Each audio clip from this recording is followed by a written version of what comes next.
आप सभी को मेरा नमस्कार। क्या आप सभी को मेरा नमस्कार?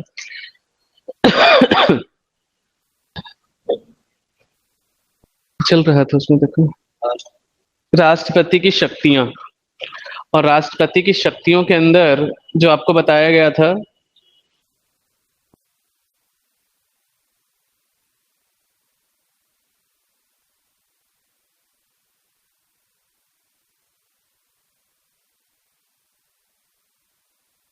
अब तो क्लियर हो गया होगा।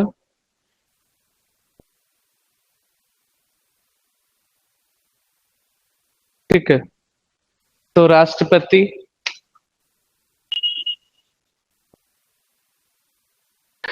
राष्ट्रपति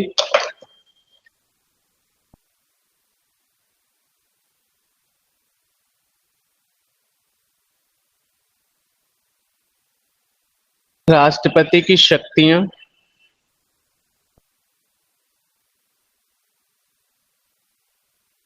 और राष्ट्रपति की शक्तियों के अंदर जो शुरू करवाया गया था, राष्ट्रपति की शक्तियों के अंदर जो शुरू करवाया गया था, कार्यपालकी शक्ति हो गई थी, विधायी शक्ति, राष्ट्रपति की विधायी शक्ति, राष्ट्रपति की विधायी शक्तियां। और जो बेटा जी राष्ट्रपति की विधायी शक्ति है, कि राष्ट्रपति की जो विधायी शक्ति है, इसमें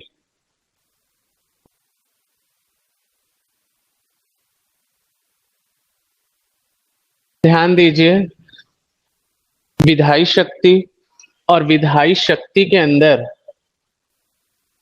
ध्यान दीजिए, विधायी शक्ति और विधायी शक्ति के अंदर कल जो आपने पहली शक्ति पढ़ी थी वो कौन सी थी?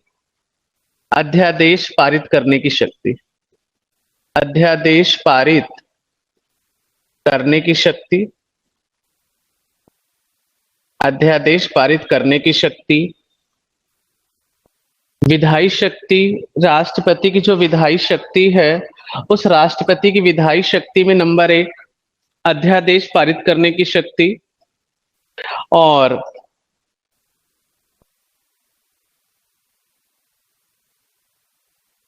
ध्यान दीजिए, कल आप नहीं आए थे क्या? जो बच्चा कह रहा है कि कौन से परिस्थितियों में अध्यादेश पारित किया जा सकता है, कल आप नहीं आए थे क्या बच्चे?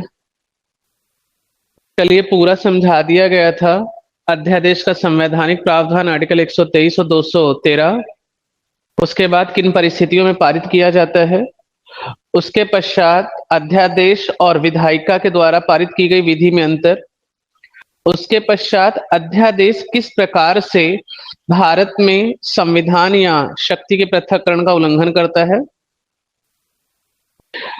उसके बाद कंक्लूजन कि कोई नकारात्मक प्रभाव नहीं पड़ता है अध्यादेश के पारित होने के बाद। ये चीज बताई गई थी। अब जरा ध्यान दीजिए, विधायी शक्ति के अंदर पहला अध्यादेश पारित करने की शक्ति, नंबर 2, पहले सीक्वेंस वाइज हम आपको बता देते हैं कौन कौन सी विधायी शक्ति है, उसके बाद आगे की चीजें क्लियर हो जाएंगी। अध्यादेश पारित करने की शक्ति आर्टिकल 123 में बताया गया था। दूसरा, विधायी शक्ति क्या है राष्ट्रपति की? संयुक्त बैठक, संयुक्त बैठक कराने का अधिकार होता है। संयुक्त बैठक आयोजित करवाने का अधिकार भी राष्ट्रपति की विधायी शक्ति में आता है, संयुक्त बैठक। और संयुक्त बैठक में बताया गया था कि आर्टिकल 108। इसके साथ साथ जरा ध्यान रखिए, संयुक्त बैठक, अध्यादेश। तीसरी चीज जरा ध्यान दीजिए, कि तीसरी चीज जरा ध्यान दीजिए, विधायी शक्ति के अंदर तीसरी विधायी शक्ति क्या है? राष्ट्रपति की वीटो की शक्ति, वीटो की शक्ति, राष्ट्रपति की वीटो की शक्ति, जिसको अनुच्छेद 111 में बताया गया है, राष्ट्रपति की वीटो की शक्ति। अभी वीटो से संबंधित कौन कौन से प्रावधान हैं अभी हम क्लियर कर देंगे। पहले एक बार पॉइंट टू पॉइंट आप सारा लिख लीजिए। विधायी शक्ति में पहला एक अध्यादेश पारित करने की शक्ति, नंबर 2 संयुक्त बैठक का प्रावधान, नंबर 3 वीटो की शक्ति, वीटो जारी कर सकता है कौन? राष्ट्रपति, और राष्ट्रपति की वीटो जारी करने की शक्ति विधायी शक्ति में आती है। इसके साथ साथ जरा ध्यान रखिए, चौथा, प्रथम सत्र को संबोधित करने की शक्ति, संबोधित करने की शक्ति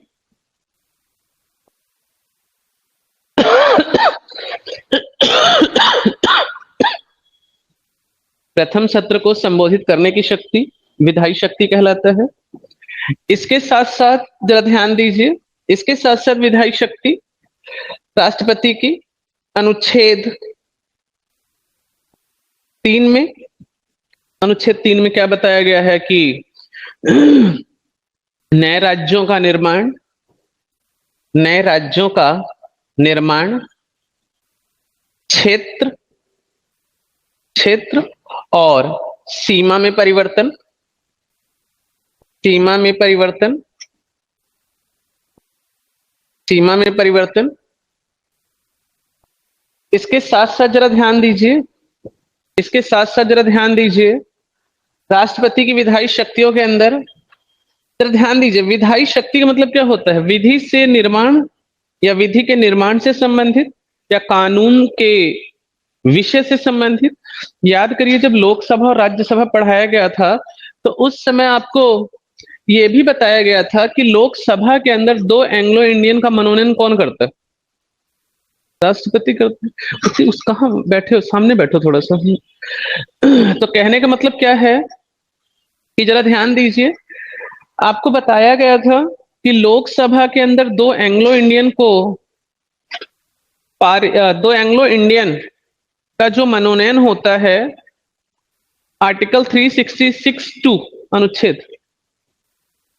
तो कहने का मतलब क्या है कि राष्ट्रपति की जो विधायी शक्ति है, कि राष्ट्रपति की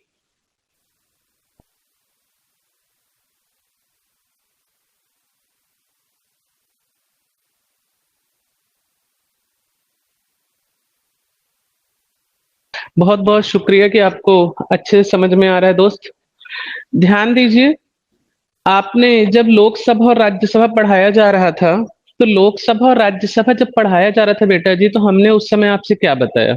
उस समय क्या बताया था कि 545 जो मेंबर होते हैं लोकसभा में, तो उसमें 2 जो सदस्य होते हैं वो एंग्लो इंडियन होते हैं, और एंग्लो इंडियन को मनोनीत करने का अधिकार भारतीय संविधान के अंदर राष्ट्रपति को शक्ति दी गई है।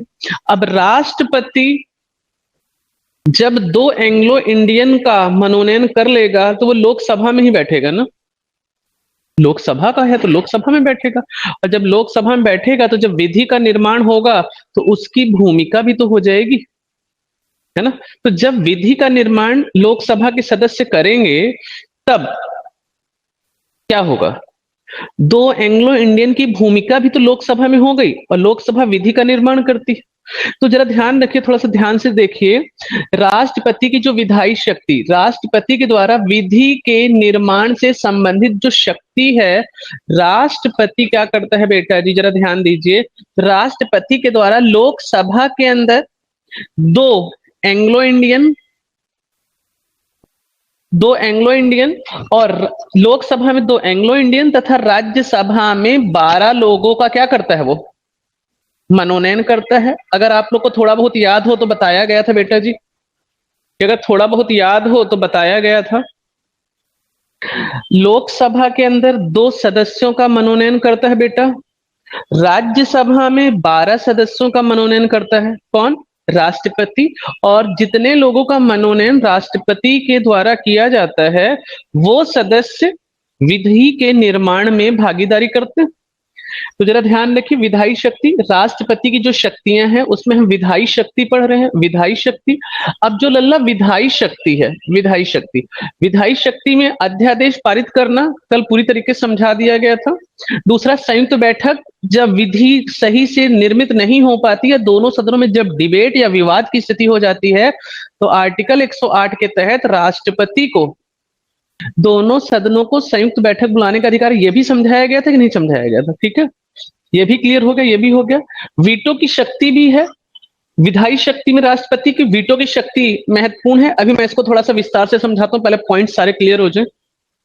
उसके साथ साथ प्रथम सत्र को संबोधित करते हैं कौन? राष्ट्रपति।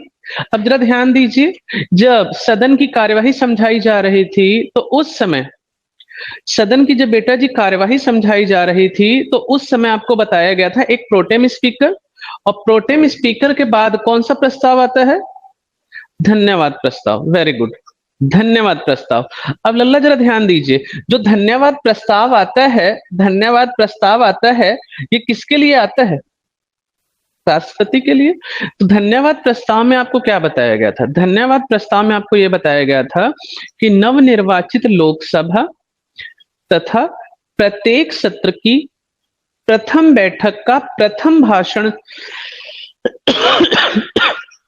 जो प्रथम भाषण होता है वो राष्ट्रपति के द्वारा दिया जाता है, जिसमें सरकार की नीतियां, सरकार के कार्यक्रम, सरकार की पॉलिसी, सरकार के फंक्शन किस प्रकार से काम होता है, वो प्रस्ताव, प्रथम सत्र की प्रथम बैठक का प्रथम भाषण राष्ट्रपति के द्वारा दिया जाता है। उसके पश्चात जो चर्चा के बाद मतदान होता है, तब जो प्रस्ताव आता है उसको हम धन्यवाद प्रस्ताव कहते हैं। इस बात की पुष्टि आपको पिछली कुछ क्लासों में करी गई थी। धन्यवाद प्रस्ताव। अनुच्छेद 3 में क्या कहा गया है कि जो भी, जैसे मान लीजिए यूपी की सरकार अभी क्या नाम है क्या नाम है, यूपी के अंदर अगर बात करते हैं योगी सरकार है, योगी जी की सरकार। उससे पहले आप देख सकते हैं सपा, अखिलेश यादव की सरकार थी। उससे पहले किसकी थी? उससे पहले किसकी थी बेटा? किसी को नहीं पता? मायावती की। तो कहने का मतलब क्या है? हाँ, वही बीएसपी, बहुजन समाजवादी पार्टी, माया आंटी। तो कहने का मतलब क्या है? उन्होंने यूपी को 4 भागों में विभाजित करने की बात करी थी।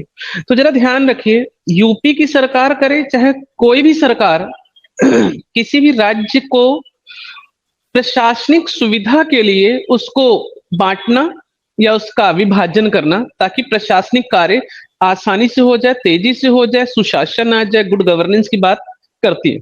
लेकिन जरा ध्यान रखिए, अगर वो करना चाहती हैं तो राज्य की सरकार, केंद्र सरकार का मतलब क्या होता है? बीजेपी की सरकार जो अभी है केंद्र में। या सीधी सीधी बात ध्यान रखिए, अगर हमें नए राज्य का निर्माण करवाना है तो उस राज्य के द्वारा प्रस्ताव किसको भेजा जाएगा? ऐसे राष्ट्रपति भेजा जाएगा। अगर किसी राज्य का निर्माण करना है या उसके क्षेत्र में परिवर्तन करना है या उसकी सीमा में परिवर्तन करना है, नाम में परिवर्तन करना है, तो ये सारे फंक्शन ध्यान रखिए राष्ट्रपति के द्वारा किए जाएंगे। ठीक है, जिसको कहां बताया गया है? अनुच्छेद 3 में बताया गया। अनुच्छेद 3 में क्या बताया गया है कि नए राज्यों का निर्माण या फिर उनके क्षेत्र में या फिर उनकी सीमा में या उनके नाम में जो भी परिवर्तन करना रहेगा वो किसके द्वारा किया जाएगा? राष्ट्रपति के द्वारा किया जाएगा। और राष्ट्रपति जब ये काम करेगा तो राष्ट्रपति की कौन सी शक्ति कहलाएगी? विधायी शक्ति कहलाएगी। ये क्लियर हो रहा है? क्लियर हो रहा है? ध्यान दीजिए। अब जरा ध्यान दीजिए, 2 एंग्लो इंडियन का मनोनयन लोकसभा में समझाया गया था जब लोकसभा समझाई जा रही थी। राज्यसभा में 12 लोगों का मनोनयन 4 क्षेत्रों से, साहित्य, कला, विज्ञान और समाज सेवा से कौन करता है? राष्ट्रपति के द्वारा किया जाता है। इसके साथ साथ जरा ध्यान दीजिए, इसके साथ साथ जरा ध्यान दीजिए, इसके साथ साथ क्या है बेटा? वित्त आयोग, कैग, वित्त आयोग, कैग, यूपीएससी, इनकी रिपोर्टों को भी बेटा जी राष्ट्रपति संसद के समक्ष रखवाता है। संसद के समक्ष रखवाता है। जरा ध्यान दीजिए, संसद के समक्ष वित्त आयोग, कैग, इनकी रिपोर्ट को कौन रखवाता है? राष्ट्रपति रखवाता है। इसी के साथ साथ जरा ध्यान दीजिए, इसके साथ साथ जरा ध्यान दीजिए, विधायी शक्ति में आप और क्या कह सकते हैं? विधायी शक्ति में आप ये भी बता सकते हैं कि विधायी शक्ति के अंदर जरा ध्यान रखिए, लक्षद्वीप, दमन द्वीप, अंडमान निकोबार, दादर नागर हवेली, इनके विषय में कानून बनाने का भी अधिकार रखता है। इनके विषय में कानून बनाने का भी अधिकार कौन रखता है? राष्ट्रपति रखता है। कि इनके विषय में, केंद्र शासित क्षेत्रों के विषय में भी कानून बनाने का अधिकार राष्ट्रपति के पास होता है। उसी को हम विधायी शक्ति कहते हैं, कि उसी को हम विधायी शक्ति कहते हैं। जरा ध्यान दीजिए बच्चे,